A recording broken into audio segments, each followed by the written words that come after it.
கண்ணன் எப்பேற்பட்டவன் அப்படின்னா, இரண்யகசிபுன்னு ஒரு அசுரன் இருந்தான். அவன் பிரம்மாட்ட பல பல வரங்கள் வாங்கிட்டான். எனக்கு மனிதனாலும் மரணம் வரக்கூடாது, மிருகத்தாலும் மரணம் வரக்கூடாது, வீட்டுக்குள்ளேயும் மரணம் வரக்கூடாது, வீட்டுக்கு வெளியேயும் மரணம் வரக்கூடாது, பூமியிலும் மரணம் வரக்கூடாது, வானத்திலும் மரணம் வரக்கூடாது, பகல்லையும் மரணம் வரக்கூடாது, இரவிலும் மரணம் வரக்கூடாது, உயிருள்ள பொருளாலும் மரணம் வரக்கூடாது, உயிரற்ற பொருளாலும் மரணம் வரக்கூடாது. இப்படி பல பல வரங்கள். பகவான் பார்த்தான், நினைச்சா நாராயணன் இந்த வரங்களை மீறி கூட இரணியனை அழிக்க முடியும். ஏன்னா பிரம்மா கொடுத்த வரங்கள், நாராயணன் பிரம்மாவையே படைத்தவன், ஓவர் ரூல் பண்ணலாம். ஆனா பகவான் பண்ணலையாம். ஏன்னா அப்புறம் பிரம்மாவுக்கு மரியாதை இல்லாம போயிடும், அவர் கொடுத்த வரத்துக்கு மதிப்பு இல்லாம போயிடும். அதனால என்ன நினைச்சானா, பரவாயில்லையே, வரத்துக்கு உட்பட்டே என்னால் வதம் பண்ண முடியுமே. அதனால முன்னொரு காலத்திலே அந்த இரண்யகசிபு பூமியை எல்லாம் போட்டு படுத்தி கொண்டிருந்த காலத்தில், அப்பாவியான பக்தன் பிரகலாதனை துன்புறுத்திய காலத்தில், நான் தான் கடவுள், எல்லாரும் என்னத்தான் வணங்கணும்னு சொல்லிக்கொண்டு தன்னையே கடவுளாக அவன் பிரமித்திருந்த காலத்தில் பகவான் என்ன பண்ணா, சரிப்பா, உனக்கு மனிதன் மிருகம் ரெண்டால தானே மரணம் வரக்கூடாது, ரெண்டு கலந்த வடிவத்தோட வந்துடுறேன். இத மனுஷன்னு சொல்லுவியா மிருகம்னு சொல்லுவியா? கழுத்துக்கு மேல சிங்க வடிவம், கழுத்துக்கு கீழே மனித வடிவம், அதான் நரசிங்கம். நரன்னா மனுஷன், சிங்கம்னா சிங்கம், காட்டு ராஜா.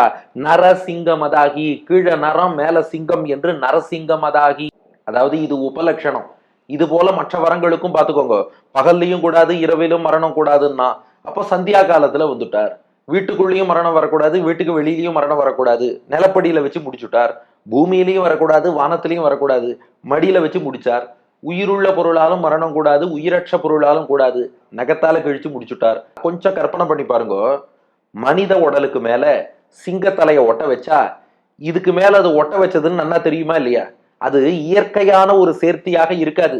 ஆனா நரசிம்மரா பெருமாள் வரும்போது எப்படி இருந்தாராம், அப்படியே ஒரு வடிவம் இருப்பது போல.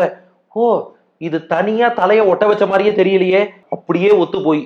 எவ்வளவு தூரம் ஒத்து போச்சுன்னா, பெருமாள் எடுத்த அவதாரங்கள்லயே எதுப்பா அழகுன்னா, அழகிய சிங்கமான நரசிம்மர் தான் அழகான அவதாரம்னு சொல்ற அளவுக்கு அதுவாகவே ஆகிவிட்டார். இப்படி சிங்கமாக தோன்றி, அதான் இரண்யகசிபு தன்னைத்தான் கடவுள்னு சொல்லிட்டு இருக்கான், யாகம் பண்ண தன்னைத்தான் வழிபடணுங்கிறான், தன் பேரைத்தான் எல்லாரும் ஓத வேண்டும், நாராயண நாமத்தை சொல்லப்படாதுங்கிறான்.